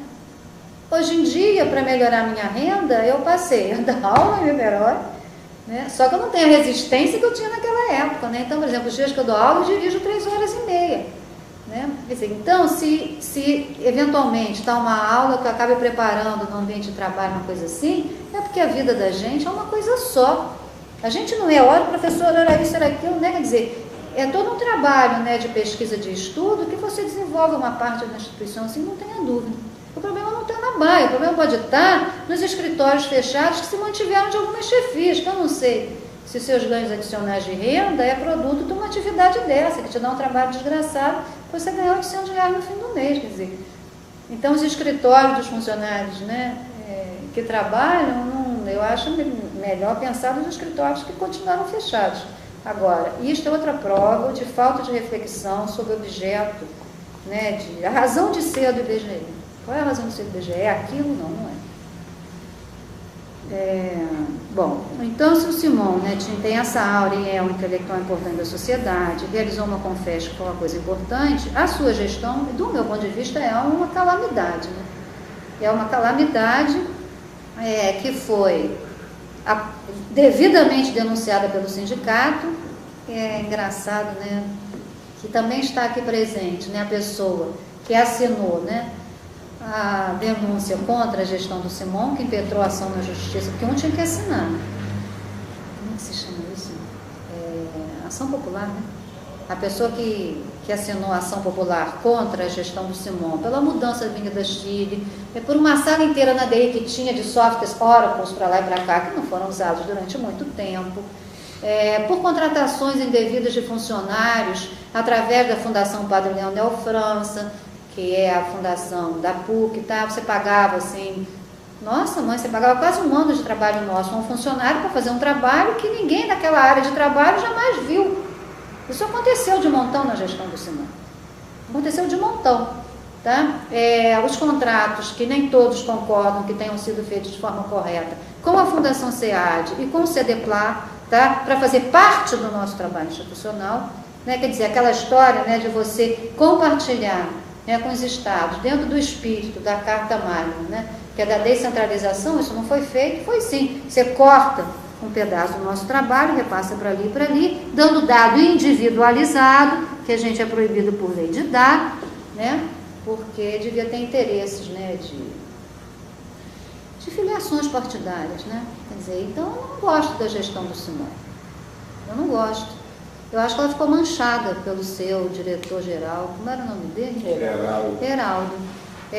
A ação da CBGE, eu não sei que fim deu, talvez agora, né, com essa disputa executivo-judiciária até saia, né?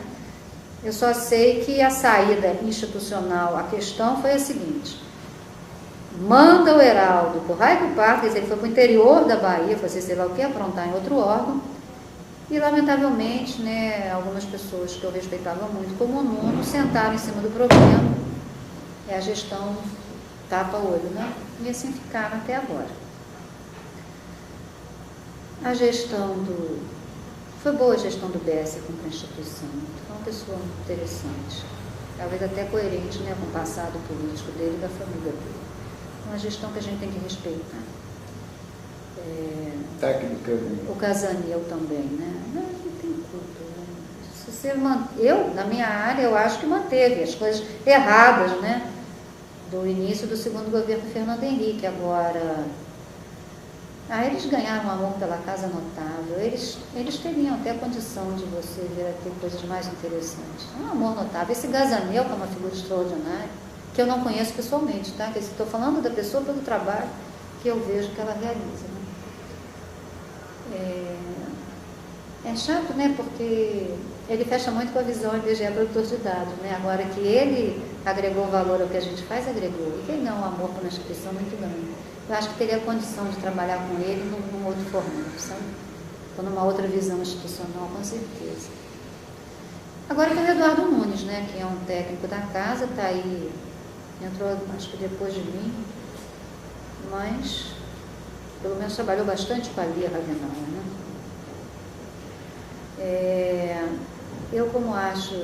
Eu acho, a minha vida é a política e o trabalho, né?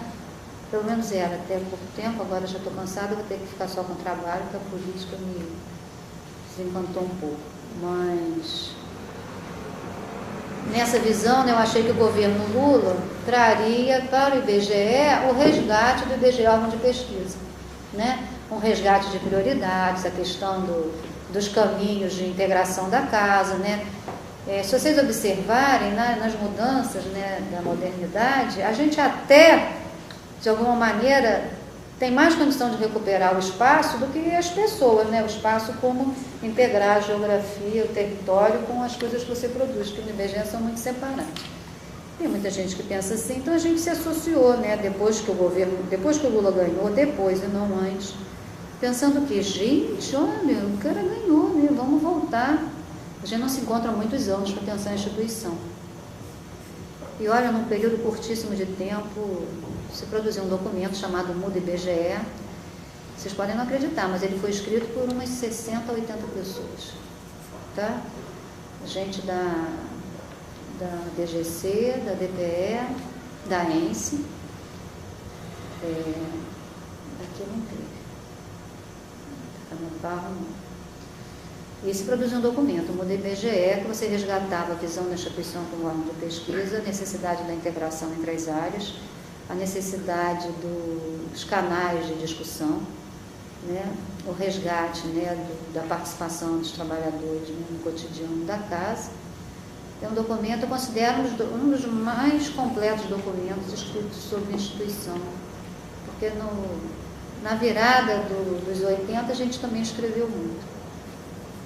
E a consequência desse processo acabou sendo que alguns, dentre os quais eu, entendemos que devíamos também associar a proposta, quer dizer, eu não posso nem falar isso, mas tinha uma pessoa ali que era a cara daquela proposta, entendeu? Que era a Jane Souto, né? Pesquisadora, antropóloga, pesquisadora do IBGE há muitos anos.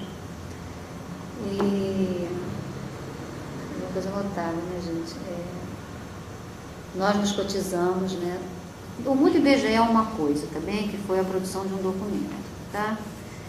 Mas se você vai se empolgando, então um conjunto outro de documento, uma porçãozinha dos que aqui estavam, não é o Muda IBGE, entendeu que você devia indicar um nome, até porque tinha muita gente sendo indicada, entendeu? Que a gente deveria indicar um nome, que era uma pessoa que tinha um compromisso com aquela proposta, inclusive tinha ajudado a escrever, que era a Jane Souto. A Jane está na ENSE, era na época coordenadora do mestrado da ENSE. E 3 funcionários do IBGE foram a Brasília conversar com o Guido Mantega para apresentar o nome da Jane. Isso são umas coisas assim notáveis na história da instituição. Se levou o apoio de mais de, sei lá, acho que mais de 100 pesquisadores externos, tipo o presidente do BNDES, o chefe da FASE, o cara da BONG, Viva Rio, aquele do Betinho, e Base, milhares de instituições de São Paulo. Ou seja, a Jane reuniu assim 24 horas com o fim de semana que a gente foi pegar um apoio externo assim, para essa visão de uma instituição que se amplia, né, para fora, né, e se integra para dentro. E aí eles foram entregar. Como é que você ia dizer para o governo? Olha, a gente gostaria que pensasse numa alternativa de nome, né, para a presidência da instituição. Então isso foi lá, bater na porta dele, as pessoas foram muito bem recebidas, mas, né, tinha um movimento rolando por fora e que, eu confesso, a gente não sabia, que era a indicação do Eduardo Nunes pelo Aloysio Mercadante. E que eu acho que foi feita de uma forma indelicada com a gestão do Sérgio Bessermann, porque ele maculou um pouco, né, a instituição para vender um candidato. Aliás, eu acho que foi ridículo, entre outras coisas, sem propósito do novo governo. Mas, de qualquer maneira, é o Eduardo Nunes, né? E tomara que a boa relação dele com o governo permita, de fato, realizar o censo agropecuário e outras coisas, né? Embora para baixo ele não mudou muito. E eu não sei se ele seria uma pessoa capaz de mudar muito. Ele terá que mudar muito para se tornar uma pessoa capaz de mudar muito para dentro. O que é uma pena, né? Porque ele é jovem e, sem dúvida, tem uma longa vida pela frente. Ele poderia, né, facilitar outras mudanças internas, mas eu não vou ficar muito feliz se isso vier acontecer. Mas também vou ficar muito surpreendida, porque não o vejo nesse rumo. Só não criar os canais de debate interno já mostra isso, né? Mas as pessoas mudam muito, né? Às vezes para melhor. Vou torcer por ele. Fala. Comentário sobre a gestão, pelo menos baixa Edson Nunes. Caramba, esqueci do Edson Nunes, que absurdo, coitadinho. Baixa Edson Nunes. Era a mesma coisa, né? Foi a gestão das mudanças, assim, pelo menos na área econômica, né? O censo econômico foi todo nesse período, não foi? O censo econômico foi nesse período. Eu acho que o Edson Nunes teve um que a mais que o Baixa, né? Porque o Baixa é aquela pessoa sempre voltada para fora, né? O Baixa faz parte dos economistas que viraram grandes financistas, né? O Edson Nunes não, pesquisador social, né? Se mantém lá sobrevivendo com os parcos salários lá da área de pesquisa dele. E acho que foi uma época de bom relacionamento com os funcionários, pelo menos via associação, acho que eu me lembro disso. Não, gente, foi a época das demissões de disponibilidade. Foi a época das demissões de disponibilidade. Não. Foi Eduardo Augusto. Foi Eduardo Augusto. Não, peraí, não. Eu acho que foi Edson Nunes com Eduardo Augusto. Não, foi Eduardo Augusto. Foi a passagem. Você sabe o que foi Edson Nunes? Mas eu não sou a melhor pessoa para falar, não, porque eu estava de licença gestante. Edson Nunes foi a época da demissão de funcionários. Tenho quase certeza disso. Os funcionários do Movimento Sindical dos Trabalhadores do IBGE, a Ângela, o Freire, o Alquimim, eles foram demitidos na época do Edson Nunes, eu tenho quase certeza, mas eu estava de licença gestante. Eu peguei os companheiros. Quando eu voltei da licença gestante, acho que vocês estavam na rua. É isso? Foram duas demissões. 83, teve aquele menino 83, 84. Menino aqui da... Foram demissões por conta das questões técnicas e por conta da revirada quando se estava transformando a associação em sindicatos. Esse pessoal volta em 85. Em 87 tem a segunda demissão com greve. Esse é o Edson Nunes. Com certeza, o período do Edson Nunes, que eu me lembro que eu volto de... Não volto nada. Meu filho nasceu em dezembro de 87. Eu me lembro de uma reunião que eu participei, que o problema era esse. Esse período não é do interventor, não, do Celso Schloder? Não, Celso Schloder vem no lugar do Edson Nunes, que, segundo as colocações de cima, quer dizer, a posição do governo ali, Sarney era demitir. O Edson Nunes está exatamente no contexto dessa não demissão de funcionários, etc., etc., oposição. Aí vem o Loder como interventor. A disponibilidade foi do Eduardo Augusto, com certeza. Paulo no início. Isso eu já fiz na minha cabeça. Outra questão. Você tem alguma visão sobre o que houve com a INDEF em termos de divulgação, etc? Não, não tenho. Não tenho. Eu queria falar de disponibilidade. É verdade. Eu me lembro eu estive com o Eduardo Augusto quase que implorando para a gente ficar fora daquele processo. Mas ele entendeu que devia ser assim. Foi um momento doloroso na instituição. Mas doloroso. Foi uma marca inesquecível. E já estamos há 12 anos dela e ela ainda está presente entre nós. Pode estar certo disso. Eu vivi tirando a minha demissão, foi o segundo pior momento da minha vida aqui dentro. Eu era coordenadora do censo, cada área, segundo Eduardo Augusto, tinha uma cota, né, de funcionários, e tudo passou como é que a gente se livra disso, né? Não dava. Olha, eu tenho muito orgulho de dizer a vocês o seguinte, quer dizer, não tenho orgulho nenhum. Nós indicamos 3 pessoas. Eu indiquei uma pessoa, né, ligada ao gabinete. E outros 2, né, os meninos indicaram. Que, aliás, a Luísa, essa hora, não estava, né? Ela já tinha sido destituída pelo Lenildo, né? A Luísa foi destituída pelo Lenildo antes do final do censo industrial. Essa pessoa, uma pessoa assim adorável, chamada Olívia, ela era uma secretária que tinha pedido licença sem vencimentos. Então, sabe aquela história há pouco tempo atrás eu dizia para o Israel Mariano, que é um grande líder sindical no BGE, que as piores circunstâncias é quando a gente tem que discutir perda, né? Qual é a menor perda, né? Isso é muito ruim, né? Isso é muito ruim para o movimento, isso é muito ruim para as pessoas. Aquele momento era um movimento desse. Então, eu pessoalmente conversei com o Olívio, né, se dava para transformar de licença em vencimento numa demissão que a gente ganhava, uma não demissão de um funcionário ativo, né? Mas é uma história muito triste. E a história mostrou que estava errada, né? A história mostrou que estava errada. Agora, essa nossa postura, vocês podem não entender, ela foi discutida para baixo. Tá? E pelo menos, e não dava tempo, tá? O Eduardo Augusto é muito maquiavélico. Ele tem essa característica, eu sou extremamente maquiavélico. Eu dizia que ele tinha sempre do lado dele uma caixa de Pandora, tá? E quando ele abria, a gente não sabia onde ia andar. Podia ser um brilhante técnico, mas ele foi muito maquiavélico. Ele nos deu assim de 2 horas da tarde às 6 horas da tarde para indicar as pessoas. Foi um pânico.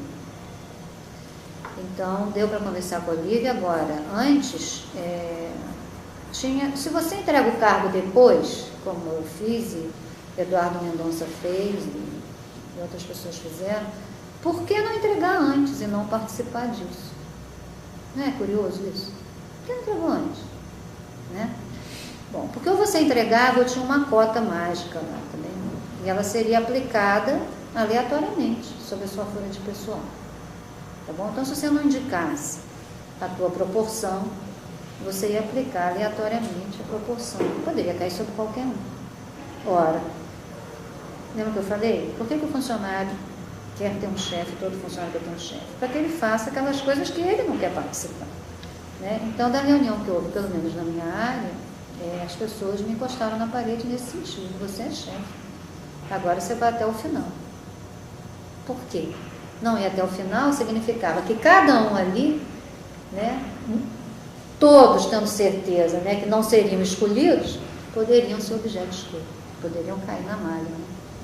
Então, isso foi feito, quer dizer, então a chefe está na chuva para se molhar, por isso eu passei por essa fase, quer dizer, logo assim que entreguei meu carro, não entreguei antes.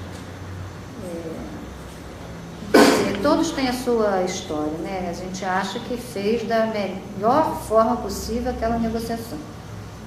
Eu já tive com a Olívia depois disso, mas não sei, sem passado tanto tempo, se ela acha isso, né? Mas as demissões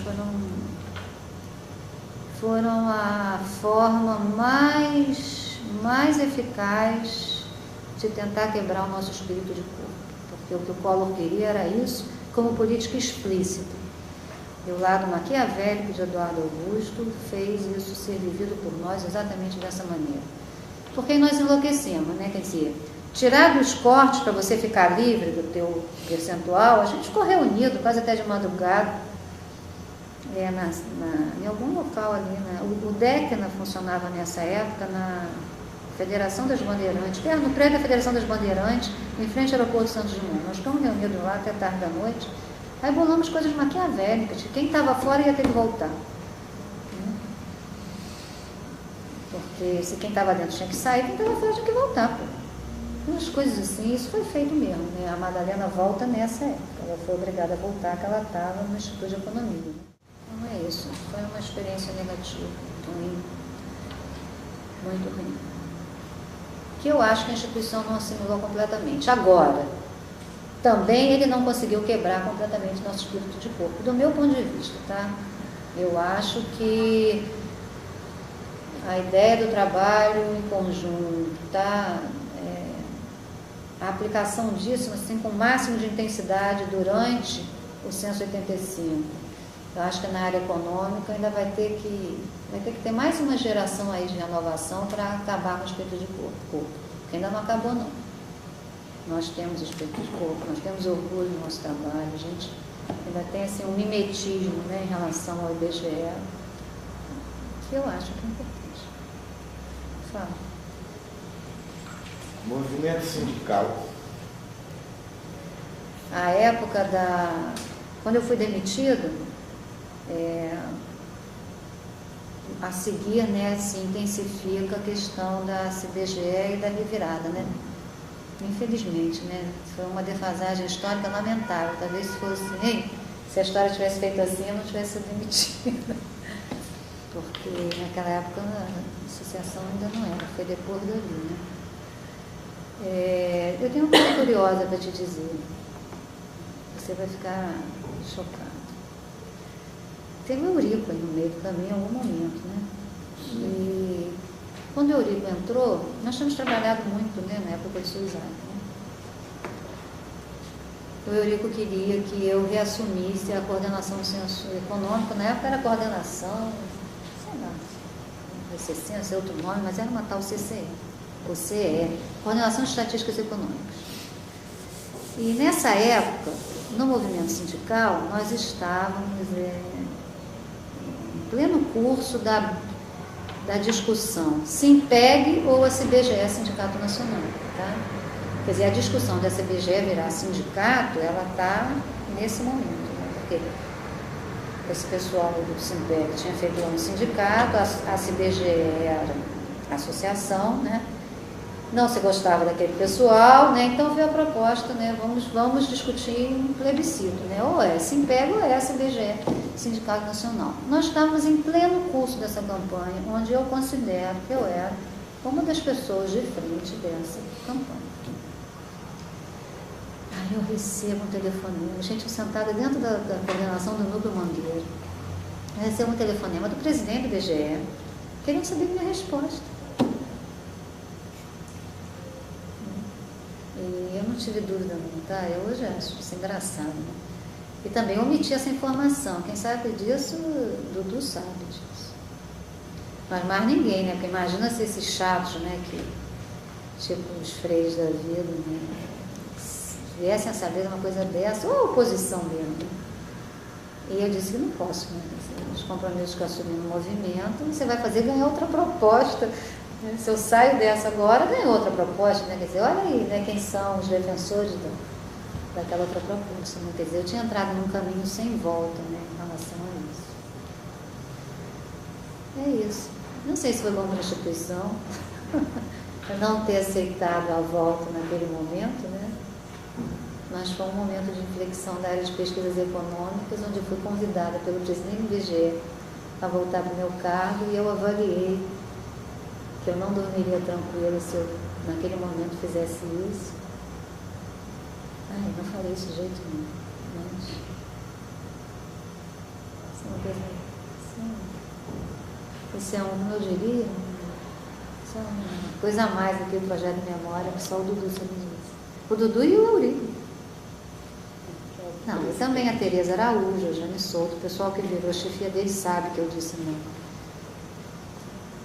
É isso. Valeu a pena avançar com o movimento sindical? Sempre vale, né, Freire? Ainda mais quando o período é de ganhos, né? Nós tivemos muitos ganhos, né? Nós retiramos fundo de garantia. Na retirada do fundo de garantia foram 2 noites que se trabalhou 24 horas em Mangueira, né? E isso com muita gente, né? Nós conseguimos introduzir o plano de saúde, na época era um plano de saúde legal, né? Nós trouxemos de volta os censitários, né? Os censitários foram integrados. O movimento sindical do IBGE não perdeu uma discussão técnica com nenhum membro do Brasil, né? Na discussão técnica nós lemos todos. Nós uniformizamos o salário na instituição, né? Porque eu acho que hoje em dia está todo mundo no teto, né? Eu sou teto salarial, gente, desde 1987, sem dúvida que isso é um pouco desestímulo, né? Mas nós levamos quase todo mundo para o teto com a nossa política de distribuição de lucros, né? Agora, a coisa mais notável que eu acho, por incrível que pareça, foi o que me levou a sair do movimento, foi passar o pessoal de nível auxiliar para nível médio. Que foi uma luta linda. Nossa mãe, encher 2 ônibus de contínuos e baixar na presidência, colocar todos no auditório e discutir, não me lembro com quem, né, que a gente tinha que colar no movimento, que naquele momento estava dado na área do PCC, que os meninos, e que a instituição tinha que bancar o pleito, para mim inesquecível. O abraço que hoje em dia eu tenho de vários deles, né. Agora, eu confesso também, né, nesse momento de verdades, que foi o que me afastou do movimento. A seguir eu saí, porque eu fiquei assim, muito aborrecido com como o nível médio reagiu a isso. Quer dizer, na hora de você discutir com o Itamar Franco, no plano de Carlos, onde você buscava isonomia salarial, não necessariamente carreira, então o funcionário de nível médio, ele poderia, né, ter uma carreira onde o salário dele, né, poderia chegar até o antepenúltimo nível salarial do nível superior, dentro da carreira de nível médio, né, porque ele era nível médio, né, então você entendeu? Você tinha uma isonomia de salário, não de carreira. Mas quer dizer o quê? Um funcionário do nível médio, ele poderia começar, vamos supor, em 800 e ir até 2.400, né? O nível superior estaria começando em 1.200 e iria até 2.800, tá bom? Então, você teria um bom pedaço aqui, onde um nível médio poderia ganhar o mesmo do nível superior, né? Quer dizer, quando você, num front, você está discutindo isso, né? Que no governo Itamar Franco, a discussão era essa. No outro front, a pessoa se sente, né, ofendida, né? Porque um nível auxiliar passa a ser nível médio, isso é uma coisa assim que bate forte, né? Bate forte. E também porque as coisas passam, né, gente? Mas ali eu comecei a sair do movimento. E aí quis voltar, né, a trabalhar forte e tive muitos problemas que tenho até hoje. Mas acho que ainda assim continuo contribuindo para a instituição. Eu fui formada aqui dentro, né, eu digo isso, eu sou um técnico do IBGE, minha experiência. Olhar um dado e falar assim, pode rever que não está certo, isso eu aprendi aqui dentro. Isso eu aprendi aqui dentro. Pensar, né, sobre tudo que se faz, né. E eu sou um técnico da casa, não tem jeito, eu vou trabalhar em qualquer lugar que me colocarem, não vou conseguir encostar.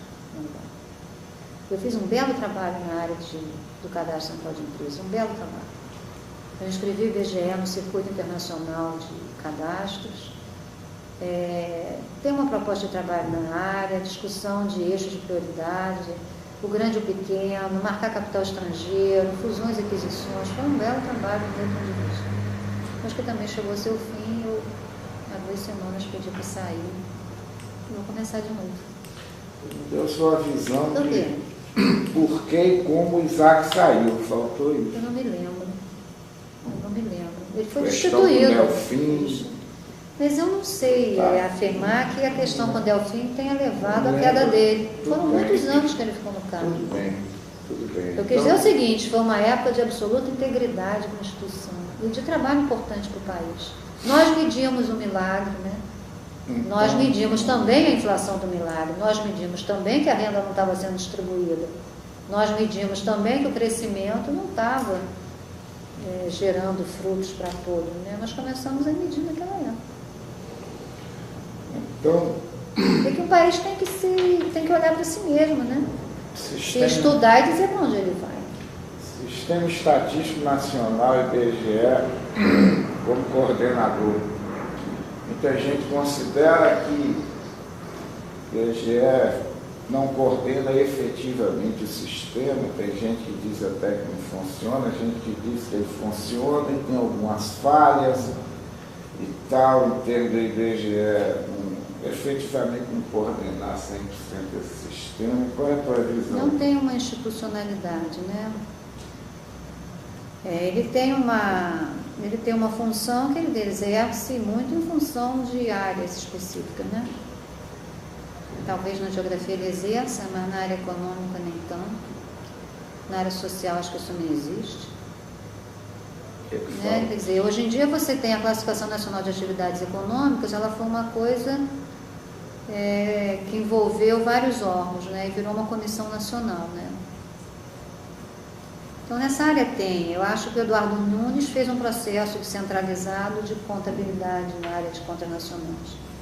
Agora, tem numa hora, não tem outra, entendeu? Eu acho que não é uma coisa assim, institucionalizada. Ela, ora acontece, ora não acontece.